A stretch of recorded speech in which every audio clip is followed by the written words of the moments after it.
Good morning વિદ્યાર્થીઓ, આપણે પ્રકરણ નંબર 14 પાર્ટ 2 માં દોલનો શરૂ કરેલ છે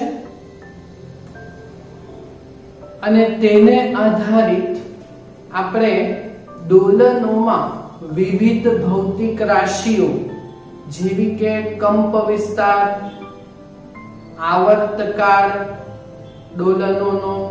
દોલનોની આવૃત્તિ, કોણીય આવૃત્તિ એ સમજેલા હતા. બરાબર? ઓકે. અને તેના પરથી આપણે સ્થાનાંતરનું સૂત્ર લાવેલું હતું. તો એ સ્થાનાંતર એ દોલનો x અક્ષની ગતિ ઉપર જો થતા હોય તો x બરાબર a અને પછી વિધેય તે તમે cos લેવો કે sin લેવો તો એ તમે જે પણ લેવો તે cos વિધેય પ્રમાણે છે. તો y બરાબર x બરાબર કેપિટલ A કંપ વિસ્તાર અને cos omega t plus phi. તો આ વસ્તુ પરથી આપણી પાસે આજે 2 માર્ક્સની 2 થિયરીઓ છે. તો એ સ્થાનાંતરના સૂત્ર પરથી જે સરળ આવર્ત ગતિ હતી તેના ઉપરથી વેગનું સૂત્ર મેળવવાનું છે, દોલનોના વેગ, તત્કાલીન વેગ, અને પછી પ્રવેગનું સૂત્ર મેળવવાનું છે. ઓકે, તો બહુ ઈઝી થિયરી છે અને શાંતિથી આપણે સમજવાની છે. ઓકે, તો સરળ આવર્ત ગતિ માટે તત્કાલીન વેગનું સૂત્ર આપણે મેળવવાનું છે, 2 માર્ક્સ. ઓકે, તો આપણે વેગ તો ત્યારે મળે જ્યારે પ્રકરણ નંબર 3 સ્થાનનું સૂત્ર આપણને ખબર હોય તો એનું t સાપેક્ષે આપણે વિકલન કરવાનું. તો આપણને તત્કાલીન વેગ મળે તો એની એક સ્ટેપમાં થઈ જશે. આપણે સરળ આવર્ત ગતિ માટે સ્થાનાંતરનું સૂત્ર લખીએ તો જે આપણે લાસ્ટ લેક્ચરમાં હતું. તો સરળ આવર્ત ગતિ માટે સ્થાનાંતર, તો એ સ્થાનાંતરનું સૂત્ર શું હતું? સમય ઉપર આધારિત x બરાબર a cos omega t plus phi. બરાબર? ઓકે, હવે મારે એનો દોલનનો તત્કાલીન વેગ મેળવવાનો છે. તો આ વેગ એટલે સ્થાનનું t સાપેક્ષે વિકલન એટલે d dt of x dx by dt. પ્રકરણ 3 પ્રકરણ 4 બધું કર્યું કે બરાબર? તો એ આપણે અહીંથી કરશું. એટલે માટે સરળ આવર્ત ગતિ માટે તત્કાલીન વેગ એટલે v બરાબર a. આ સ્થાનાંતરના સૂત્રનું t સાપેક્ષે વિકલન કરશું આપણે એટલે v બરાબર d dt of જે આપણું x નું સૂત્ર છે તે a cos પછી ઓમેગા t પ્લસ phi. તો આ વિધેયનું આપણે t સાપેક્ષે વિકલન કરવાનું છે. ઓકે, તો હવે એ કામ કેવી રીતે કરશું? તો વેગ v બરાબર જોજો કંપ વિસ્તાર તો અચળ, સમયને આધારિત વિધેય cos છે. ઓકે, એટલે કંપ વિસ્તાર એ અચળ. બરાબર? એટલે અહીંયા cos વિધેયનું સંકલન વિકલન આવશે એટલે cos omega t plus phi. બરાબર? હવે વિકલન બરાબર સમજો. તો sin વિધેય હોય તો એનું વિકલન એટલે વિધેય બદલાઈ જાય તો sin બને cos, અને cos વિધેય હોય તો cos બને માઈનસ sin. એટલે વિકલન શું આવે? તો એ જસ્ટ ખાલી મેં લખું છું. તમારે પણ આ લખવું હોય તો હસેમાં લખજો કે ભાઈ sin થીટા હોય તો sin નું વિકલન cos બને અને cos નું વિકલન શું આવે? માઈનસ sin આવે. આ આપણને આ પ્રકરણના કોન્સેપ્ટમાં કામ લાગે. બરાબર? તો આ તમે હાસ્યમાં લખી લેજો. ઓકે, તો અહીંયા કયું વિધેય છે? cos, તો cos નું વિકલન અહીંયા માઈનસ સાઈન લેશું આપણે, બરાબર, એટલે કેપિટલ A એમ જ, બરાબર. આ જે cos છે, cos તે એ cos નું આપણે વિકલન કર્યું તો એ માઈનસ સાઈન થીટા, જે થીટા જે આપણો ઓમેગા ટી પ્લસ ફાઈ છે, બરાબર. પણ એક વસ્તુ ભૂલવાની નહીં, એક વસ્તુ ભૂલવાની નહીં કે અહીંયા બરાબર સમજો, એક વસ્તુ ભૂલવાની નહીં કે અહીંયા આપણે કોની સાપેક્ષે વિકલન કર્યું? cos નું t સાપેક્ષે કર્યું. તો t સાથે કેટલા ગુણાયેલા છે અંદર? તો એ t સાથે કેટલા ગુણાયેલા છે દેખાય છે ને? ઓમેગા દેખાય છે ને? ઓમેગા.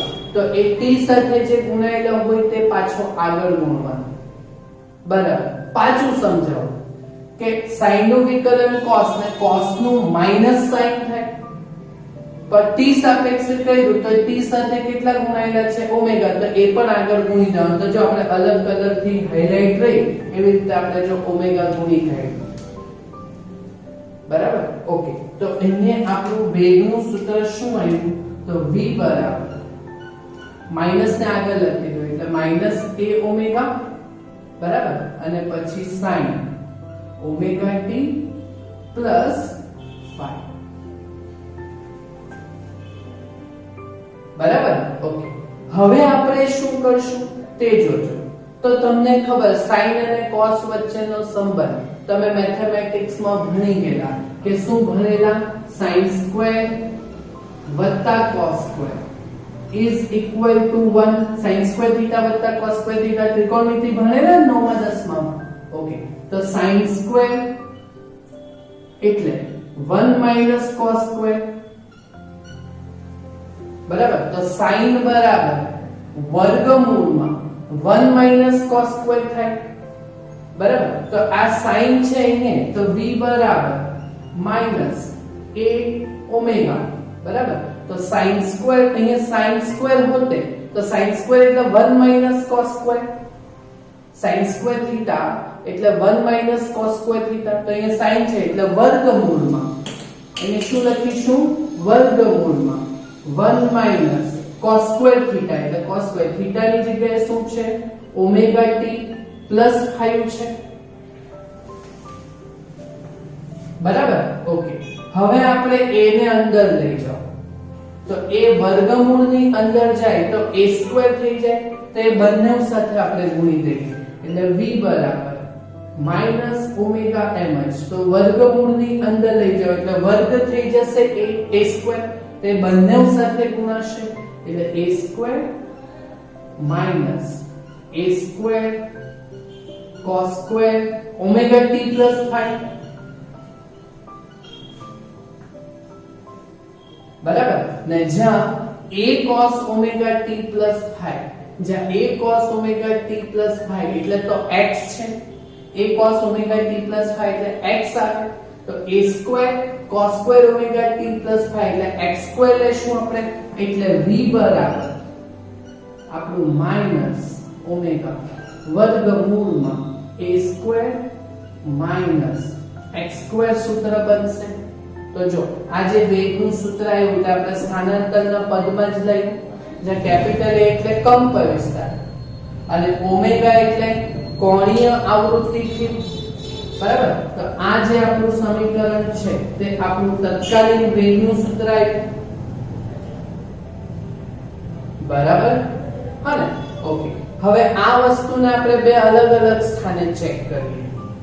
તો બે અલગ અલગ સ્થાને એટલે પહેલા એમ દોલન થતું હોય તો પહેલા વચ્ચેનું સ્થાન એટલે મધ્યમાન સ્થાન.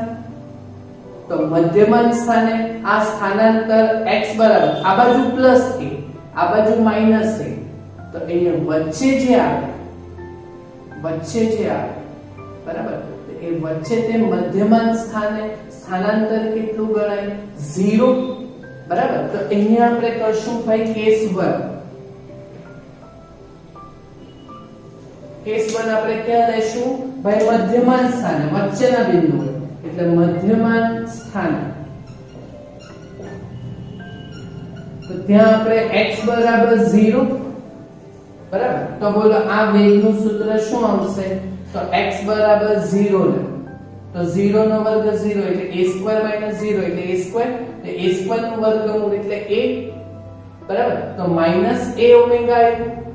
તો આપણે આ sin cos વિધેય છે એટલે માઈનસ પણ આવી શકે પ્લસ પણ આવી શકે, બરાબર. તો v બરાબર આપણે plus or minus a omega કહી શકીએ, બરાબર. ઓકે, નહીં તો પ્લસ ઓર માઈનસ ઓમેગા એમ જ અને મધ્યમાંક સ્થાને x બરાબર 0 લો એટલે a² નું વર્ગમૂળ a એટલે plus or minus omega a થાય. તો આ મહત્તમ વેગ કહેવાય, બરાબર. ઓકે, તેવી જ રીતે કેસ 2 બીજું સ્થાન કયું આવે? તો ભાઈ અંત્ય બિંદુ આવે એટલે છેલ્લે અહીંયા અંતમાં ક્યાં જાય? તો એ મહત્તમ સ્થાનાંતર પ્લસ a. તો આ બાજુનું અંત્ય બિંદુ માઈનસ a, બરાબર. તો એ અંત્ય બિંદુ આવે છેલ્લા બિંદુ એટલે અંત્ય બિંદુ x બરાબર પ્લસ ઓર માઈનસ a લેવાય. જમણી બાજુ હોય તો પ્લસ ને ડાબી બાજુ હોય તો માઈનસ, બરાબર. તો ચાલો આ x બરાબર પ્લસ ઓર માઈનસ a લો, પ્લસ લો કે માઈનસ લો કઈ ફરક નથી પડવાનો. અહીંયા પ્લસ a લો તો a² થવાનું, માઈનસ a લો તો માઈનસ a નો વર્ગ, માઈનસ નો વર્ગ થી પાછો પ્લસ જ થાય એટલે આગળ તો માઈનસ રહેવાનું જ, બરાબર. તો જો આમાં આપણે જો v બરાબર કરીએ તો v બરાબર બોલો શું થશે? તો v બરાબર plus or minus omega root of a² minus x બરાબર પ્લસ a કે માઈનસ a લો, વર્ગ તો ધન જ થવાનો એટલે માઈનસ અહીંયા શું આવશે? a². તો બોલો a² - a² 0 એટલે v બરાબર કેટલો આવશે? જવાબ 0. એમ કે જો અંત્ય બિંદુઓ જાય એટલે ત્યાંથી તમારું દોલન અટકી જાય સૂક્ષ્મ સમય માટે એટલે ત્યાં વેગ કેટલો થાય? 0. જો પછી પાછું આવશે એમ એટલે અંત્ય બિંદુએ તો વેગ કેટલો આવે? 0. બોલો સમજ પડી કે આ બે માર્ક્સની થિયરી ને આ તમારે હાસ્યમાં લખવાનું sin નું વિકલન cos ને cos નું વિકલન -sin. તો જે અહીંયા કામ લાગ્યું જો અને એમાં એક નવી વસ્તુ શું શીખવા મળી કે t સાપેક્ષે કર્યું ને તો t સાથે જેટલા ગુણાયેલા છે ઓમેગા તો એ આગળ ગુણી કાઢવાનું, બાકી તો બહુ સહેલું છે, બરાબર. ઓકે, હવે આવું ને આવું કામ આપણે પ્રવેગ મેળવવાનું છે. સરળ આવર્ત ગતિ માટે પ્રવેગ. તો ભાઈ પ્રવેગ આવી જ રીતે આવે.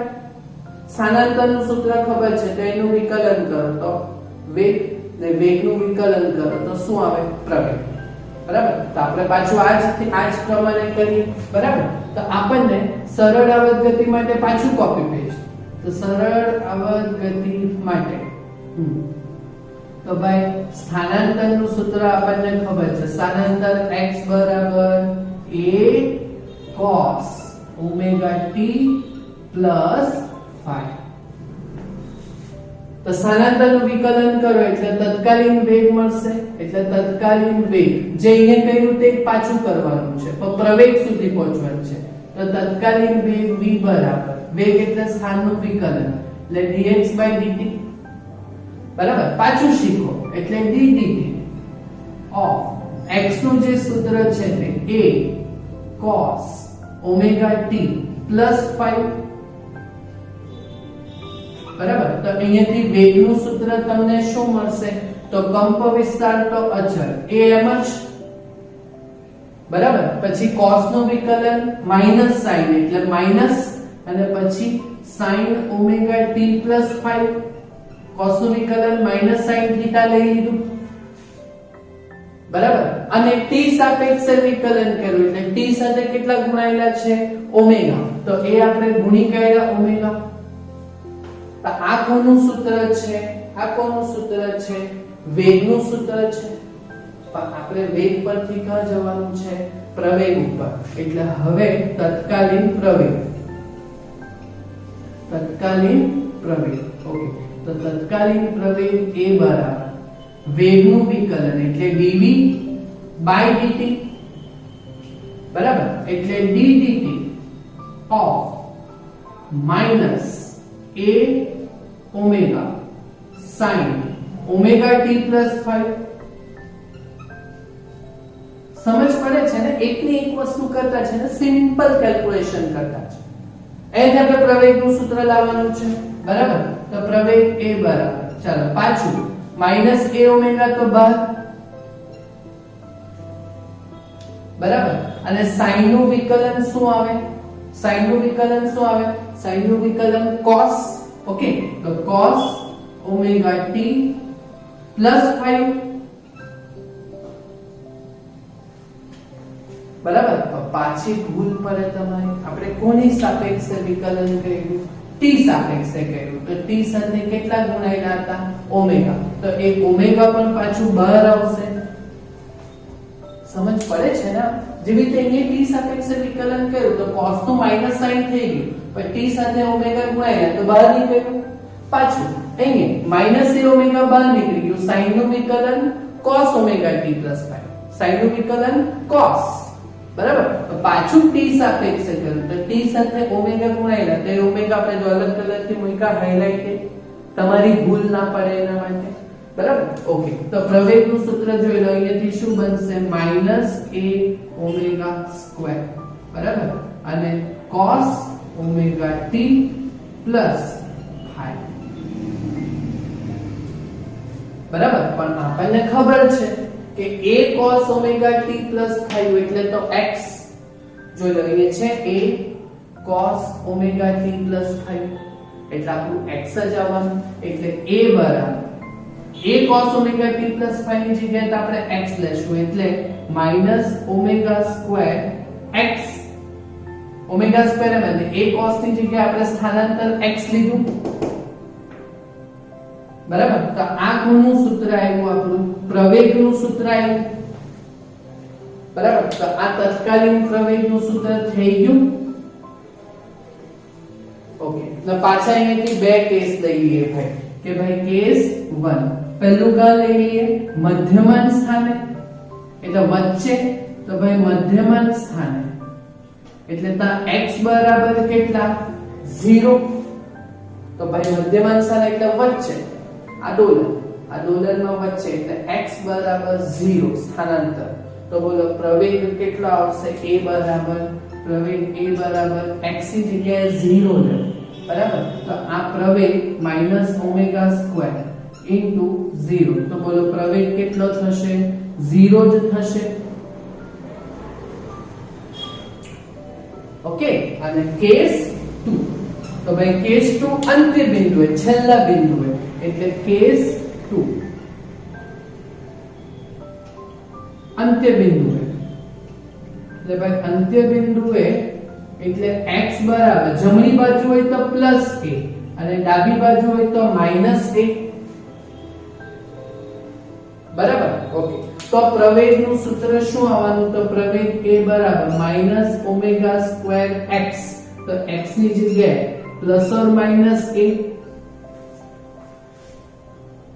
ઓકે, તો પછી પ્રવેગ a બરાબર તમારો જવાબ કેટલો આવવાનો? તો જો આ પ્લસ હોય તો માઈનસ ઓમેગા સ્ક્વેર a, ને જો માઈનસ હોય તો માઈનસ માઈનસ શું થઈ જાય? પ્લસ. તો આ તમારો જવાબ માઈનસ પ્લસ માં આવશે, minus plus omega square a. કેટલું ઈઝી છે? ઈઝી છે કે નહીં? આવડશે તમને આ વસ્તુ, બરાબર? તો આ જે છે તે આપણી 2 માર્ક્સની થિયરી છે. આ સૂત્રોને તમારે ગોખવાનું કોઈ કામ નથી. તમને સ્થાનાંતરનું સૂત્ર યાદ રહેવું જોઈએ. ક્લિયર? થશે કામ આટલું તમારાથી? પાક્કું? તો આ બંને 2 માર્ક્સની થિયરીને તમે સોલ્વ કરજો, એ પણ જાતે. આ જે વિકલન છે વિધેયોના, sin નું cos અને cos નું માઈનસ sin, તો એ તમારે ઉપર હાસ્યમાં લખવાનું. તો એ 12મા ધોરણમાં તમને ઘણું કામ લાગશે. ક્લિયર? થશે કમ્પ્લીટ?